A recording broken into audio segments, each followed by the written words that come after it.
that New York Attorney General Latitia James is under investigation by the Department of Justice. Her lawyer saying it's all part of a political retribution campaign by President Trump. ABC News investigative reporter Olivia Rubin is joining us with the details now. Olivia, good morning. Good morning, guys. Yeah, so the Attorney General has long been a political foe of the president, right? A target of his rhetoric on the campaign trail. But with Trump now back in office, she's a target of his Justice Department, too.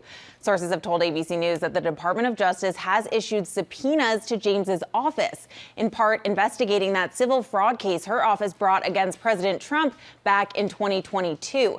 James won that case. We all remember a New York judge finding Trump and his eldest sons repeatedly committed fraud, fining him nearly $500 million.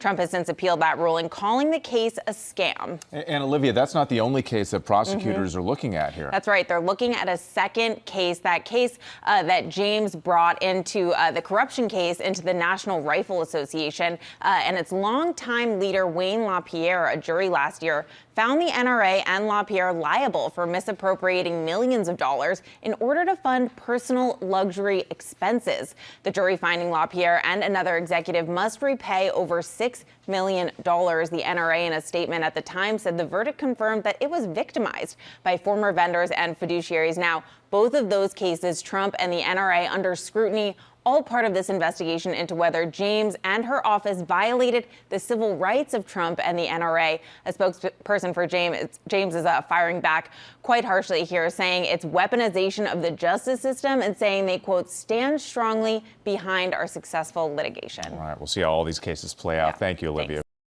Gives President Trump a win, tossing out his massive civil fraud penalty that could have cost Mr. Trump $500 million or even more. President Trump sounding off on that decision in a two-part social media post, saying in part, total victory in the fake New York State Attorney General Latitia James case. I greatly respect, the president says, the fact that the court had the courage to throw out this unlawful and disgraceful decision that was hurting business all throughout New York State. So let's bring in CBS News senior White House and political correspondent Ed O'Keefe with more details. Ed, what were the arguments that got Mr. Trump the win?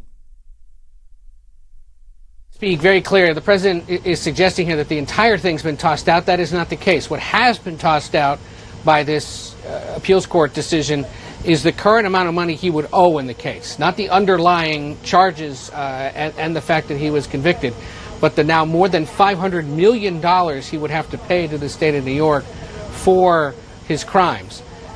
That now, by the Attorney General, Latitia James, is expected to be appealed. But the other thing that could still be appealed is the overall case, which is what we're now waiting to see whether President Trump decides to do. Does he take it all the way to Albany and what they call the Court of Appeals in New York, not the Supreme Court, but the Court of Appeals in the Empire State, to try to get the entire case overturned?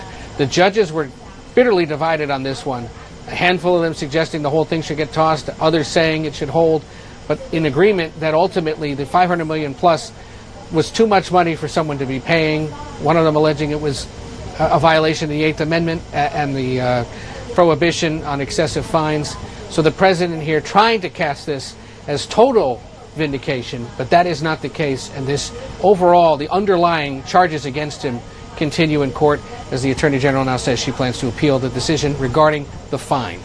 Such important differentiation there, Ed. Thank you for that. Another headline we know you're watching today is this so-called framework agreement. Why does anyone listen to that con man? What a retaliation. That's retaliatory. And what a lie. That your civil rights are being violated while you're violating Texas's right now. While you're violating all of America. And Andriana Smith, who is in Atlanta, Georgia, Emory, who's dead, and they're pulling a baby from her. No, you're getting busted because you're doing wrong, and you want to continue to lie to people and continue to do wrong. Bless Latitia James. And there are people who are winning their cases. I don't understand. What's the point in Trump and his cabinet and his team putting out cases? Because they lose every one. That's why they got to put their friends in the Supreme Court. Blondie is asking, and you're going to get a no. You're asking Latitia James to resign. But all of America is asking Blondie to go ahead and let her interim expire. You're hurting more people, Blondie. You're hurting people. You're hurting the whole nation just to help one man. And you're hurting him too. And you don't care that he's hurting you. He's making it where you could lose your whole livelihood just for standing up for him. And if you lost it, he wouldn't care. He wouldn't help you. He wouldn't finance you. You're helping him. What I wanted to say was that they do that. When you're winning and they can't beat you, they just quit. Just quit. She's actually, if you notice, they keep pulling our move on them. We keep suggesting to them, you need to quit before things get worse for you. You need to quit. You need to quit. Why is Bondi saying anything like that to Latitia James? If anything, things are about to get worse for you, Bondi. There's complaints on you. You have to extend your 10 years to make sure that you don't get in trouble. You are retaliatory towards other people. You're losing your cases. And you just got done. Everybody knew what that summit was about with Putin. You asked Putin, how did you eliminate the elections in your country? That's all that was about. Now you up here on TV talking about how to eliminate elections and getting rid of mail-in ballots when you mail in ballots. Who are we fooling here? This is not even a white supremacist. White supremacists look after white people. This is a racist. Stupidity is defined by when you hurt other people and you gain nothing from it.